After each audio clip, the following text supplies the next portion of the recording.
myself Vishnu Kanti. I am your maths teacher. I will teach mathematics here. Today your topic rational number यानी परिमेय संख्याएं। परिमेय संख्याएं क्या होती है बच्चों? जो P और Q के फॉर्म में लिखी होती है। परिमेय संख्याएं जो P और Q के फॉर्म में लिखी होती है उन्हें हम परिमेय संख्याएं कहते हैं। इन्हें हम नंबर के रूप में भी समझ सकते हैं।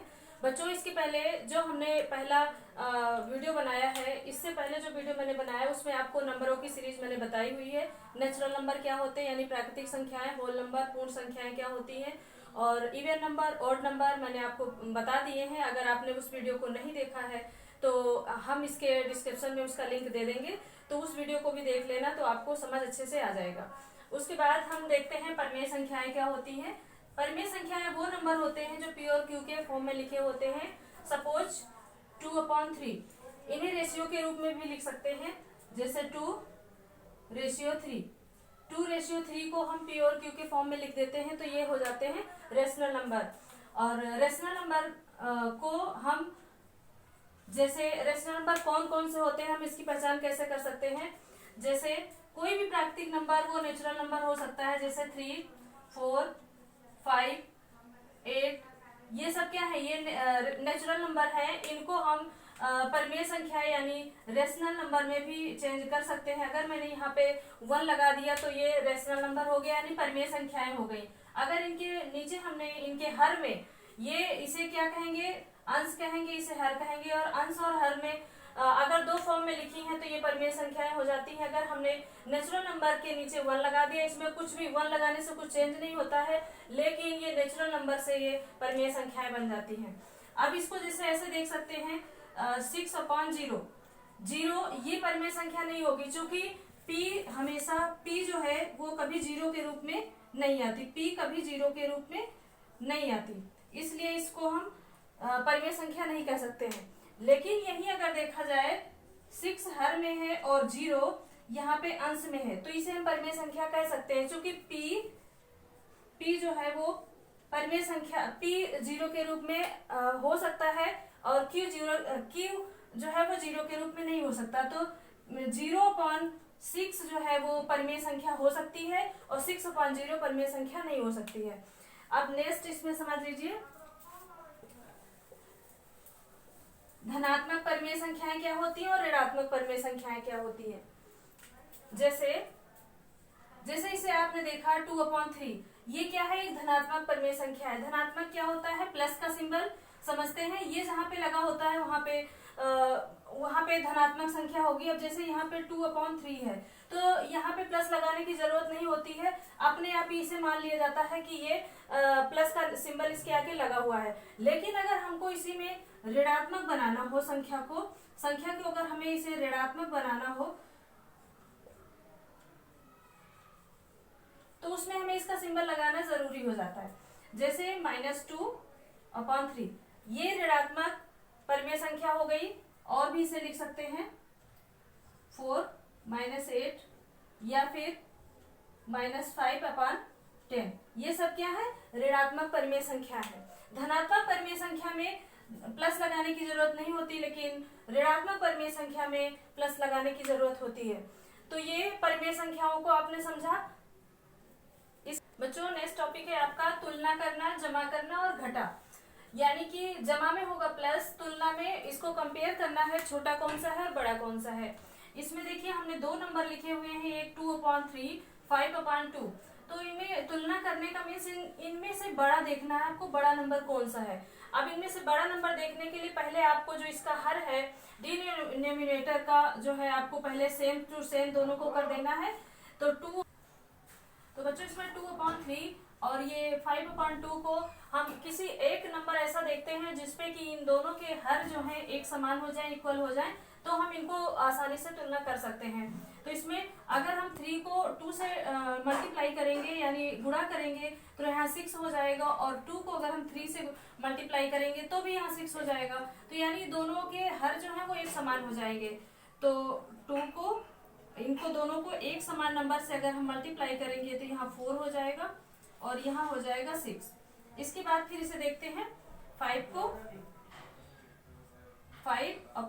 को मल्टीप्लाई अगर हम 3 से करते हैं और नीचे भी, तो इसका आंसर आएगा 15/6। यानी कि अगर देखा जाए तो यहाँ भी 6 आ रहा है, यहाँ भी 6 आ रहा है, दोनों का नंबर 6 आ रहा है। इसलिए हम पता कर सकते हैं कि 4/6 इजिकल टू 15/6। अब हम आसानी से इसे देख सकते हैं कि कौन सा बड़ा है नंबर, कौन सा छोटा। ये यहाँ 4 है और यहाँ 15 है, तो 15 बड़ा है, 4 छोटा है। तो हमने तुलना कर लिया, दोनों को कंपेयर करके हमने देख लिया। इसके बाद हम जमा को करना है, यानी प्लस को कैसे करना है। तो 2 को वही प्रोसीजर हमें यहाँ भी करना है। जैसे 2/3 को हमें पहले इनके हर को एक समान कर लेना है। तो 2/3 को हमें 2 से मल्टीप्लाई करेंगे और यहाँ 3 को भी 2 से करेंगे, तो 4/6 आएगा। और इसके बाद है 5/2 को 3 से मल्टीप्लाई करेंगे, तो यहाँ पे आएगा 15/3। अब अगर हम इन दोनों को प्लस करते हैं, 6 जमा मीन्स होता है प्लस करना, इनको जोड़ना। इसके बाद 15/3। अगर हम इन दोनों को प्लस 6, इन दोनों को अगर हम प्लस करेंगे तो नीचे तो 16 ही आ जाएगा, हर में इनके 6 ही रहेगा। और इन दोनों को अगर हम अंश को प्लस करेंगे तो 19/6 इसका आंसर हो जाएगा। तो इस प्रकार अगर हम देखें तो हम इसको तुलना कर सकते हैं, इसको जमा कर सकते हैं। दूसरा एक नंबर हम और देख सकते हैं।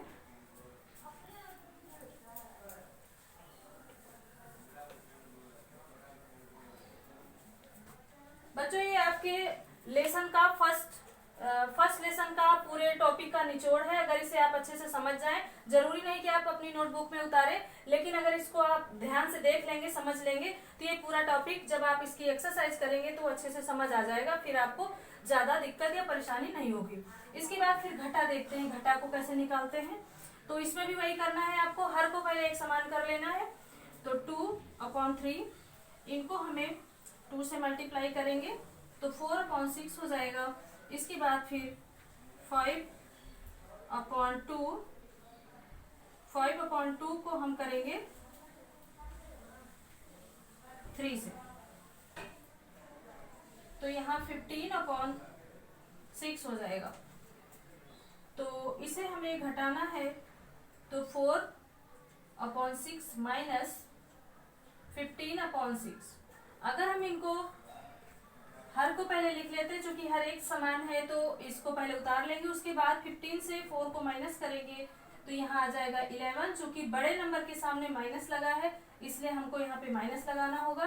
तो ये इसका आंसर आएगा -11/6। तो इस प्रकार आपने जाना कि तुलना किस प्रकार करते हैं, घटा किस प्रकार से निकालते हैं और इसको जमा किस प्रकार से निकालते हैं।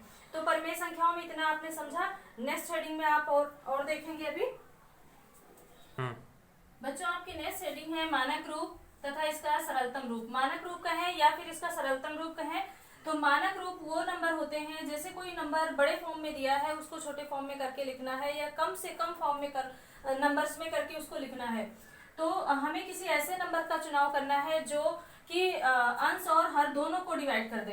तो हम यहाँ पे देखते हैं, पहले ऊपर यहाँ पे अंश में लिखा है 4 और हर में लिखा है 6। तो अंश में 4 है और तो 4 और 6 दोनों 2 के टेबल में आते हैं, यानी 2 से दोनों डिवाइड हो जाएंगे।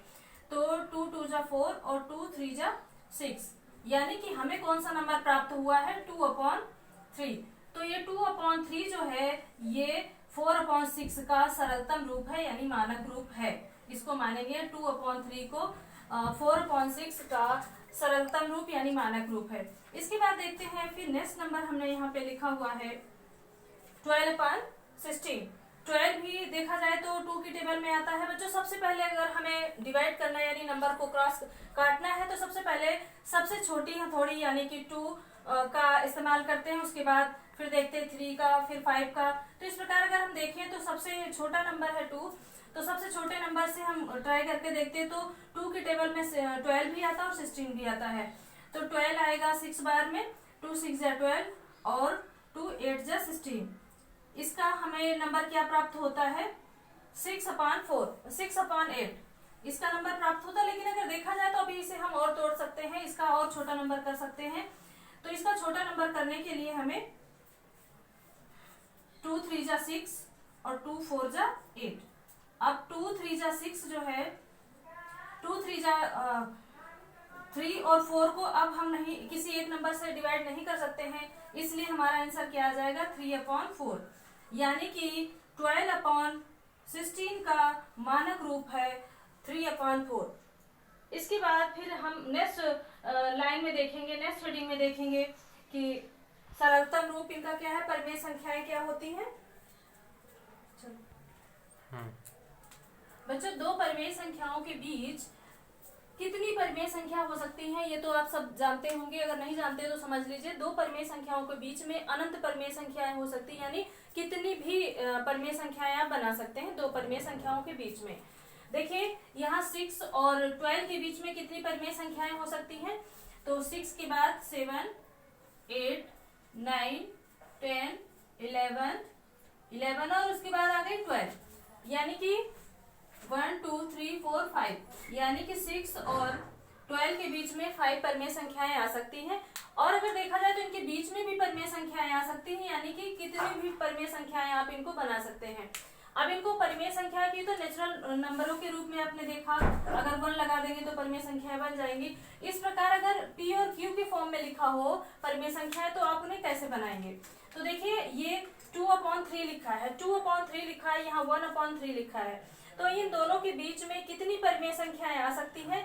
तो पहले तो आपको इनको करना है, पहले तो आपको इन्हें करना है कि इनके नंबर, इनके जो हर है उनको एक समान कर देना है। हर को एक समान कर देंगे तो इनके नंबर आपको पता चल जाएंगे। 3 को यहाँ पे 2/5 है, यहाँ हम इसको करते हैं 3 से मल्टीप्लाई, और यहाँ भी हम 3 से मल्टीप्लाई करेंगे। और इनके हर को एक समान करने के लिए अगर हम यहाँ 5 से मल्टीप्लाई करेंगे तो इनके हर एक समान हो जाएंगे, और हर जब एक समान हो जाएंगे तो हम इनके बीच के नंबरों को निकाल पाएंगे। अब देखिए अगर हमने इनके बीच के नंबरों में अगर हमने यहाँ किया तो 1 मिनट यहाँ नीचे लिख देते हैं, 5 × 3 5, अब यहाँ आया 6/15, और इसका अगर हम देखते हैं तो यहाँ आएगा 1/3 का 5 × 5, तो इसका नंबर आएगा 5/15। अब यहाँ भी 15 आ रहा है, यहाँ भी 15 आ रहा है, तो इन दोनों को लिखने के लिए यहाँ 6 है, 6/15, और यहाँ 5/15 है, तो यहाँ पे 6/15 आ जाएगा, यहाँ पे 5/15 आ जाएगा, यहाँ पे 4/15, 3/15 और 2/15। इस प्रकार आपने देखा कि 2 और 5 के बीच में कितनी परिमेय संख्याएं आ गई है, तो 1 2 3 4 और 5, 2/5 के बीच में 2/5 से लेकर के 1/3 के बीच में 5 परिमेय संख्याएं बन गई। इससे और ज्यादा भी आप बना सकते हैं। इससे ज्यादा बनाने के लिए इसके हर को बड़े नंबर से, किसी बड़े नंबर से मल्टीप्लाई करेंगे, जब हर इसका बड़ा हो जाएगा तो संख्याएं अनंत बनती चली जाएंगी। इस प्रकार से आपने देखा। बच्चों कई बार क्वेश्चन आ जाता है पेपर में कि इसके समतुल्य नंबर निकालिए, और कोई एक नंबर दे दिया जाता है, उसके बाद आपसे पूछा जाता है कि इसके समतुल्य नंबर क्या होगा। तो इसके समतुल्य नंबर 8/4 के समतुल्य नंबर जैसे निकालने के लिए हमें सबसे पहले क्या करना होगा, इसको कोई एक नंबर उठाइए और उससे दोनों अंश और हर दोनों नंबरों को उसी नंबर से मल्टीप्लाई कर दीजिए। तो यहाँ हमने देखा, यहाँ हम कर रहे हैं 2 से मल्टीप्लाई दोनों को, तो 8 2 जा हो जाएगा 16 और 4 2 जा हो जाएगा 8। ये 8 का समतुल्य नंबर है। इसके आगे भी आप मल्टीप्लाई से 3 से करते जाएं, 4 से करते जाएं, तो इस प्रकार से ये नंबर उसके समतुल्य नंबर निकलता चला जाएगा। उसकी टेबल में जो भी नंबर आएंगे उसके आगे वो उसके समतुल्य नंबर होते चले जाएंगे। इसके बाद सेकंड देखिए, यहाँ हमने लिखा है 2 और 2 के आगे 2/6। इसको अगर हम करें 4 से मल्टीप्लाई और हर को भी 4 से मल्टीप्लाई करते हैं तो 2 4 जा 8 हो जाएगा और 24 हो जाएगा, 6 4 जा 24। तो ये क्या है, 2 के समतुल्य नंबर इसे कहा जाएगा। 8/24 को 8/24 को 2/6 का समतुल्य नंबर हो जाएगा। तो इस प्रकार से आपने देखा कि परिमेय संख्याओं में कितने क्वेश्चन बन सकते हैं।